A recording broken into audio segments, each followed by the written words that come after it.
Hey, what it is, Marvel fans, and welcome to Screen Rant. I'm your host, Greg Elliott, and Avengers Endgame's final battle featured a lot of moving parts, and it had to go through a ton of reshoots to get to the final product. The big fight scene included pretty much every MCU hero we've ever seen, which is no easy feat when you take into account that every actor's got different schedules and availability. Endgame started shooting in August 2017 while Infinity War was still in post-production, and filming wrapped that following January.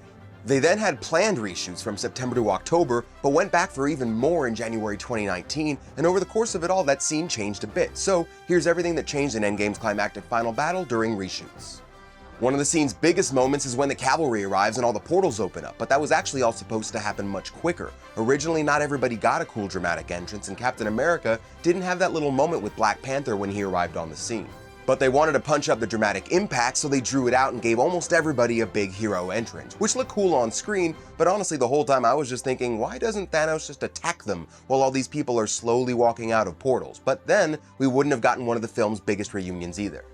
Tony and Peter's big reunion was pretty emotional, but things were very different when they first shot the scene. The film's editor Jeff Ford described it as a meet-cute in the middle of a fight, which we've seen some of before in Infinity War's big Wakanda battle. I am Groot! I am Steve Rogers. But they filmed this before the release of Infinity War, so they didn't yet know how impactful Peter's death would be, which ultimately drove them to use a more emotional version. Another one of the deleted scenes from the film is the trench scene, which showed all of our heroes taking a breather in a giant trench dug by Giant Man while they figure out how to get the gauntlet away from Thanos. The Iron Man and Spider-Man reunion was originally part of this, as well as a bit where Star-Lord tells Mantis that Gamora's still alive, as well as an argument between Tony and Doctor Strange. They kinda knew from the get-go that it wouldn't make it into the film as shot, but since they pretty much had everybody on set that day, they decided to shoot it just in case. They also completely scrapped a full aerial battle. Sean Gunn revealed in an interview with us that the Battle of the Sky was supposed to be part of the big fight, but they cut it because it was too distracting from the main story, which was primarily taking place on the ground.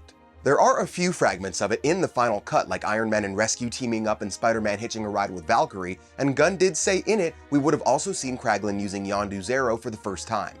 So to be honest, the way that they set up Captain Marvel's powers in her solo movie, she should have been able to handle Thanos with no problem, but the Russos were a little worried about her being too much of a Deus Ex Machina, and while a Carol Danvers versus Thanos bit was always in the cards for Endgame, the part where Thanos uses the Power Stone on her was only added during reshoots as a somewhat more believable way of neutralizing her. Now this is a little crazy. One of the film's best lines, where Tony gets the gauntlet and tells Thanos that he is Iron Man, wasn't part of the original shoots, and it almost didn't even get shot at all. It wasn't until they were deep into post-production that the editor suggested adding the now iconic line. Downey apparently didn't even want to do it at first, and it took a bit of convincing just so he'd suit back up to record a single line. But thankfully he did, and that one line brought Tony's story full circle and gave the scene a serious dramatic punch. Or snap, I guess.